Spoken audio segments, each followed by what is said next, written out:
Hi, I have Elena Bazhenova with me, talent sorcerer at Visual Components. So let's talk to her about life at Visual Components in general. First of all, Elena, how are you? I'm really great. It's so awesome to be there and to see so many people, to see finally colleagues that we've seen only on Zoom, on a Teams call. So I'm pretty great. All right, and what do you like the most about working at Visual Components?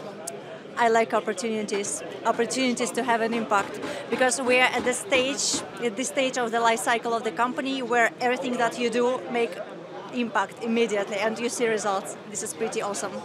All right, and now that you are sourcing talents, what kind of positions do we have open right now? Okay, so first of all, we are a software company that provides solutions for the manufacturers. So that's why we are constantly looking for software developers, software testers, and of course engineers. So application engineers, people who understand the problems of our customers at the end. And of course, product owners, marketing people, sales people. We are growing, so we have so many positions open right now. Right, interesting. And what advice would you give to the people applying at Visual Components?